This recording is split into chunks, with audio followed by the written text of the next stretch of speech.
Ma contribution, c'est un texte pour cette exposition, un texte autour de la vision qu'ont les voyageurs du XVIIe siècle des populations arméniennes qu'ils rencontrent au travers de leur voyage. Les voyageurs ne prennent pas forcément part à la modernisation de l'Arménie. En tous les cas, ils apportent avec eux une idée de la modernité. C'est le moment, le XVIIe, où se met en place des nouveaux réseaux commerciaux, où s'établissent par exemple en France le colbertisme.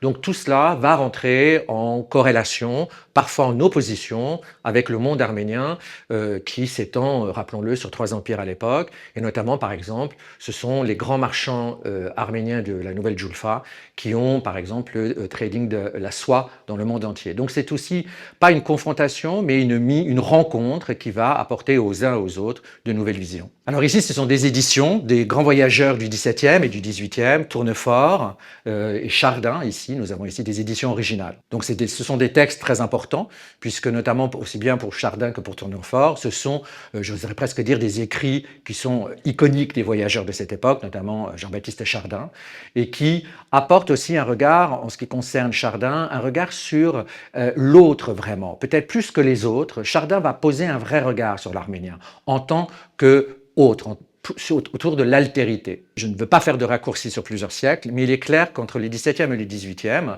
on pourrait se poser par exemple des questions. Comment se fait-il que ce commerce, qui est un commerce mondial de la soie, qui va élargir tous les comptoirs arméniens sur l'ensemble de l'Europe et au-delà, en Inde et autres, comment se fait-il qu'au tournant de la modernité économique, ils ne vont pas, ces commerçants arméniens, ne vont peut-être pas réagir aussi vite à la modernité que d'autres. Donc c'est un questionnement pour moi, plus que des réponses. Mais ce qui est intéressant aussi pour moi, c'est de voir comment, quand on parle aujourd'hui de désoccidentalisation, d'occidentalisation, comment l'occidental voit cet arménien. Est-ce qu'il le voit vraiment? Est-ce qu'on entrevoit l'individu ou on entrevoit simplement cette notion arménien, et généralement accolée à chrétien?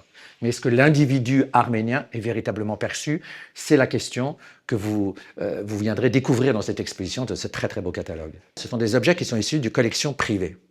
Alors c'est très important, on ne va pas ici parler de l'importance des collectionneurs, mais le collectionneur est aussi un transmetteur. Et ce sont ici là des objets qui proviennent de 2 grandes collections, c'est donc important. De voir aussi, c'est une histoire du goût, d'abord parce qu'on voit ce que collectionnent des collectionneurs d'origine arménienne. On voit également le mode de transmission de cette culture, ça aussi c'est important.